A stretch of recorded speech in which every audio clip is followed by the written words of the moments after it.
Okay, welcome to part 4. So she goes into the women's restroom, climbs out the windows, and then suddenly is all alone in a big mall.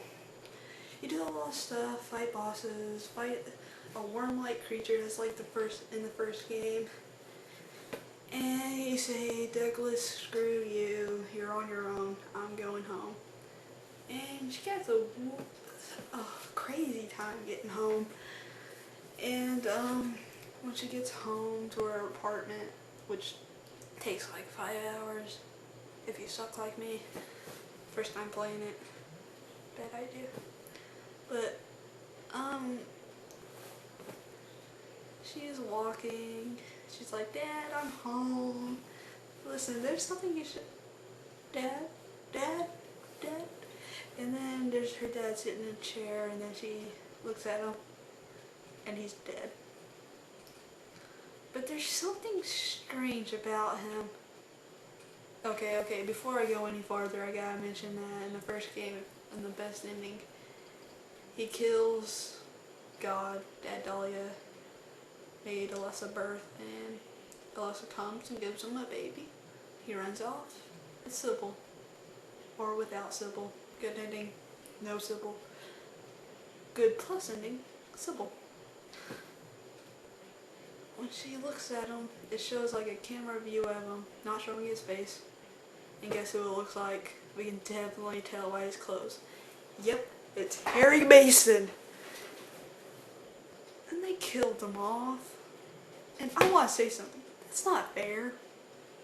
If they're going to kill him off and later make a remake that just made him seem like a dummy with sex pervert endings and a drunk dads and love lost,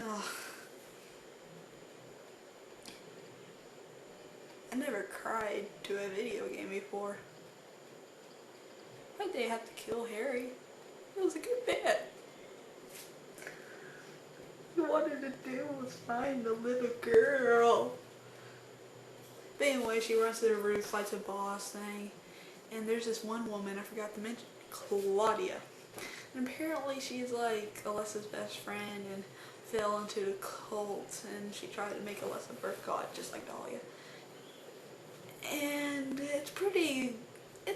you can pretty much tell that Heather is that little baby that was Cheryl, so Heather is Cheryl Mason. It's just pretty okay. So she ends up doing a lot of crap. There's this one dude named Vincent that is awesome. And he's pretty weird, but he's awesome, and he ends up dying at the end. This game's pretty short, so I'll just like put it all in a nutshell. At the end, Claudia births a god, and Heather kills it. She and Douglas, I think he should like become a father for like 2 years. Then she's off on her own in the army. She'll probably get shot. And then, I shall mention no Pyramid Head. Yes. And there's this one dude named Baltiel. He's like a god for Silent Hill or something, and he doesn't harm Heather. This one has like a lot of crap that's just thrown in there just to freaking freak you out. It's just creepy. But that's this one. I don't like it that much. So I'm just gonna throw it away. I mean, I'm just gonna stop talking about it.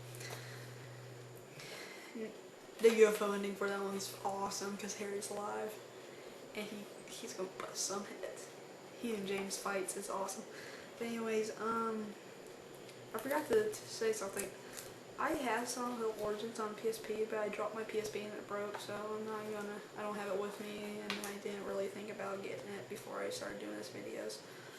But Silent Hill Origins, it follows this one dude named Travis Grady. He's a trucker. He has bad times, and apparently his mom and dad died, and he's all alone. He has his lucky quarter, and he's a trucker. He's going along. He sees a woman run out from his truck. He stops, and it disappears. So he follows the smoke and he finds Alyssa. It's a prequel to Silent Hill. Silent Hill Origins. It's okay. It basically does nothing. It does nothing. And it basically tells how Harry found Cheryl on the side of the road with his wife, who is dead now and probably rotting somewhere. But anyways, Silent Hill 4, The Room, brings to life the ideas mentioned throughout Silent Hill 2. So it has nothing to do with anything, and it's just talking about this one dude named Walter Sullivan. So it deserves to die. Not really, it's a good game. It was originally meant to be a totally different game, but they didn't get enough money to actually make it. So they asked Konami to make it into sort of Silent Hill-y type things, and they threw in some ideas mentioned throughout Silent Hill 2. So this is why this exists. And I forgot to mention, the music in Silent Hill is amazing. Sorry if I pronounced this wrong. Akira Yamamoto is a really good composer for the Silent Hill music, but sadly he's not going to do any Silent Hill music no more, and basically Silent Hill is gone forever, unless they decide to remake the remake. But I'm probably running out of time yep. I'm going to end this video. Next time, we go home. Terrible joke, I'm sorry. See you later, viewer.